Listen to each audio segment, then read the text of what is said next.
Ada dua sisi dari setiap cerita, seperti halnya bantalan kapas biasa. Tepatnya, dua tekstur yang beda. Yang satu halus dan harusnya kamu gunakan di area wajah yang sensitif, misalnya mata.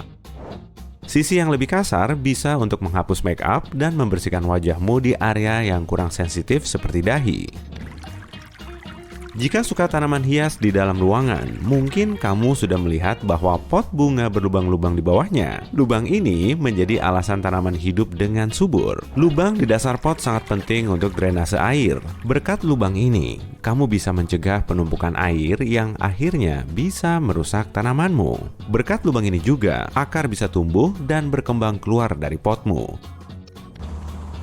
Apa kamu pernah nyadar kalau kebanyakan kacamata penerbang berlensa hijau? Ini ada kaitannya dengan asalnya. Kacamata ini pertama kali muncul tahun 1930-an. Sebelum itu, para pilot memakai kacamata goggle untuk melindungi mata ketika mereka mengudara. Altitudo tinggi dengan sinar matahari menyilaukan dan suhu di bawah nol adalah ujian berat bagi mata mereka. Kacamata goggle membantu mengatasi masalah itu, tapi ada satu lagi. Karena perbedaan suhu di dalam dan di luar goggle besar, lensanya akan berkabut dan mengaburkan pandangan pilot. Jadi, perusahaan Bausch & Lomb menemukan lensa teardrop berbingkai logam ringan. Lensanya berwarna hijau tua sebab corak ini meniadakan sinar biru yang juga menjadi masalah bagi pilot ketika sedang terbang di atas garis awan. Selain itu, lensa hijau mengurangi silau dan meningkatkan kontras serta ketajaman. Lubang di samping sepatu Ketsmu. Apa lubang itu memang perlu? Ya. Lubang itu memungkinkan udara masuk ke dalam sepatu agar kakimu tetap sejuk. Kamu juga bisa memakainya agar sepatumu bergaya dan menalikannya dengan cara lain. Ada dua alasan kenapa botol plastik berlekuk. Pertama, jika kamu minum air dingin dan udara sedang panas, kamu akan melihat banyak embun di botolmu. Atau jika kamu olahraga atau berlatih fisik, tanganmu berkeringat. Dan jika permukaan botolnya licin, maka akan lebih sulit digenggam. Jadi, lekukan itu untuk memperbaiki genggaman tanganmu. Alasan yang kedua adalah dengan lekuk ini, produsen bisa memakai plastik yang lebih tipis. Itu berarti mereka butuh lebih sedikit bahan untuk seluruh produksi, dan plastik masih cukup kuat agar botol tetap dalam bentuknya. Hanger pakaian kayu bukan cuma agar tampilannya indah. Karena terbuat dari kayu aras, hanger ini mengeluarkan aroma harum di lemari pakaianmu. Selain itu, hanger ini bisa mengusir serangga. Jenis hanger ini juga cukup kuat hingga berguna bagi pakaian berat seperti jaket dan sulit rusak, sehingga akan lebih tahan lama. Mungkin kamu telah lihat ada kotak berwarna di dasar pasta gigimu. Blok ini kebanyakan berwarna biru, merah, hijau, dan hitam. Itu semacam penanda mata, karena tanda ini membantu mesin di bagian perakitan untuk mengenali di mana dan kapan harus memotong pasta gigi dan menyegel ujung tubnya. Sebagian sepatu bot memiliki lingkaran di bagian atas dan belakang, mirip pernyataan fashion ya? Atau ini sesuatu yang ditambahkan produsen sepatu biar seru? Tapi sebenarnya, lingkaran itu punya tujuan tersendiri. Dengan lingkaran itu, kamu bisa menarik sepatu ke atas saat memakainya. Selain itu, kamu bisa menggantungnya dengan mudah atau memakai lingkaran untuk memberikan kekuatan lebih bagi tali. Momen pengakuan, ingat bagian tambahan dari penyedot debu? Apa kamu juga menyingkirkannya dan gak pernah memakainya lagi? Sebenarnya, bagian ini sangat membantu saat kamu bersih-bersih rumah karena bisa dipakai di area khusus yang terkadang sulit dijangkau dengan bagian yang biasa.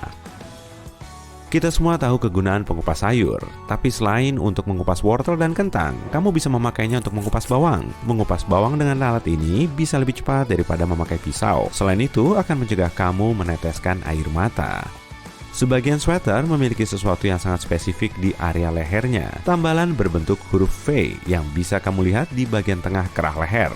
Sisipan beralur yang mirip alur di keliman dan lengan memungkinkan pemiliknya memakainya dengan lebih mudah. Dan kerahnya nggak akan berubah bentuk. Sisipan berbentuk huruf V ini akan menegang, sehingga pemakai sweater bisa memasukkan kepalanya melalui kerah itu.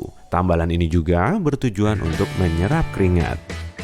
Dalam versi awalnya, sweater memiliki dua sisipan di bagian belakang dan depan kerah. Seiring waktu, yang bagian belakang hilang, dan sisipan V ini menjadi semacam hiasan.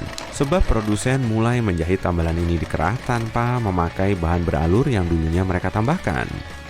Kotak-kotak atau lingkaran berwarna terang yang kamu lihat pada kemasan makanan bukan indikasi vitamin, mineral, atau rasa tertentu yang terkandung dalam makanan itu. Dan ini bukan kode rahasia yang harus dipecahkan oleh konsumen. Biasanya ini adalah kode untuk teknisi cetak. Kode ini disebut Process Control Patches atau blok warna percetakan. Dalam proses cetak kemasan makanan, produsen memakai blok-blok warna itu untuk mengecek apa tinta cetak sudah benar.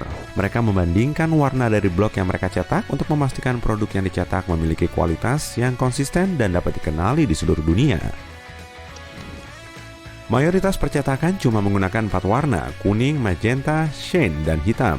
Sebagian percetakan memakai warna tambahan seperti hijau, oranye, dan ungu. Karena itulah, terkadang kamu melihat banyak lingkaran pada kemasan tertentu untuk menguji warna tinta.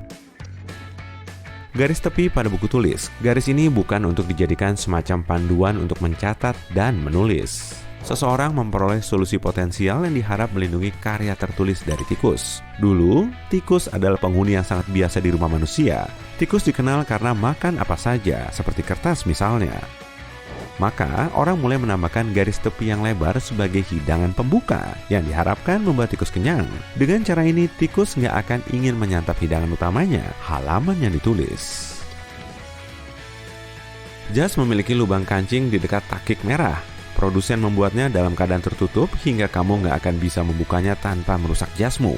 Dan jika dibandingkan dengan lepel lain, akan kamu lihat lepel yang sama sekali polos, tanpa ada petunjuk.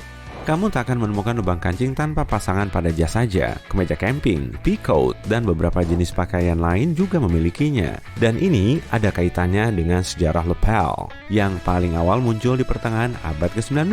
Sebelum ini, seringnya pria memakai jubah berkerah tinggi. Mereka akan mengancingkannya sampai ke atas. Di hari-hari yang panas, mereka akan mengendurkan posisi kancing, menurunkan kerah, dan membiarkan kancing teratas terbuka. Ini melegakan dari kegerahan. Selain itu, penutup mereka yang terlipat akan simetris di dada. Dan hari ini, kita mengenali ini sebagai lepel. Orang berhenti menggunakan lubang kancing ini setelah mereka menemukan lepel, kecuali untuk beberapa kesempatan formal. Seperti misalnya, ketika kamu ingin menyematkan bunga di sana. Itu sebabnya pembuat setelan membiarkannya sebagai fitur fashion.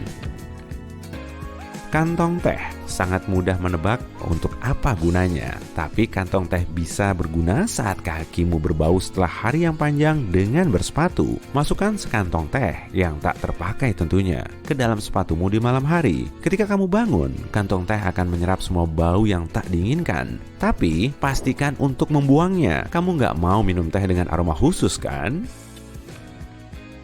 Binder klip juga memiliki tujuan yang membantu, kecuali tujuan utamanya.